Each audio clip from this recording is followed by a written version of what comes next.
Tristan স্টাবসের সঙ্গে ভিন্ন রকম জুটি মোস্তাফিজুর রহমানের। দিল্লি ক্যাপিটালসের লিগ পর্বের শেষ ম্যাচটায় পাঞ্জাব কিংসের বিপক্ষে যেন একটা অলিখিত চুক্তিই করেছিলেন। এ ম্যাচে ফিজ যতগুলো উইকেট পেলেন সব কয়টায় ক্যাচিংয়ে কেবল একজন, স্টাবস।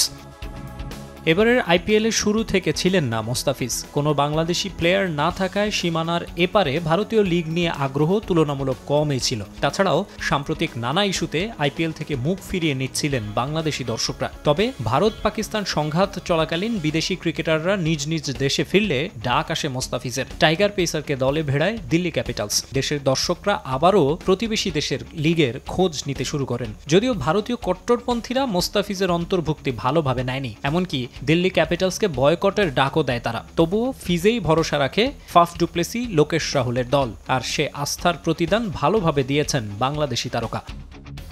সংযুক্ত আরব আমিরাতে প্রথম টি-20 খেলে বিসিবির কাছ থেকে এক সপ্তাহের এনওসি নিয়ে আইপিএল খেলতে যান মোস্তাফিজ। এই সময়ে লিগ রাউন্ডের 3 ম্যাচেই খেলেছেন তিনি। লিথল স্পেলটা তুলে রেখেছিলেন শেষ ম্যাচের জন্য। চলতি সিজনের অন্যতম বিধ্বংসী দল পাঞ্জাব কিংসের জয়রথ থামাতে অবদান রেখেছেন। আগের ম্যাচের মতো এদিনও নিজের প্রথম ওভারে ব্রেক থ্রু দেন ফিজ।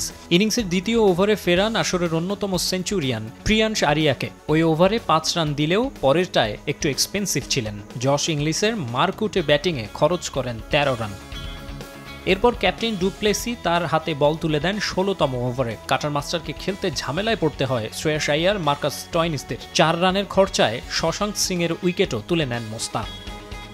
এরপর আবার আসেন ইনিংসের শেষ ওভারে। 10 রান দিয়ে প্যাভিলিয়নে ফেরান মার্কো ইয়ানসেনকে। সব মিলিয়ে 4 ওভারে 33 রানে 3 উইকেট। প্লে অফের সমীকরণ মেলাতে পারেনি দিল্লি। তবে সব মিলিয়ে আইপিএলের 18তম আসরের ছোট্ট জার্নিতে টাইগার পেসারের বোলিং পারফরম্যান্স ডিসেন্ট। 3 ম্যাচে কাটার মাস্টারের শিকার 4 উইকেট। উইকেট সংখ্যায় এদিন স্পর্শ করেছেন মিচেল স্টার্ককে, ছাড়িয়ে গেছেন সাকিব আল হাসানকে। আইপিএলে মোট 71 ম্যাচ খেলে 63 উইকেট নিয়েছেন সাকিব, আর মোস্তাফিজের ঝুলিতে 60 ম্যাচে 65 উইকেট। মাকসুম আলম খান, সময় সংবাদ।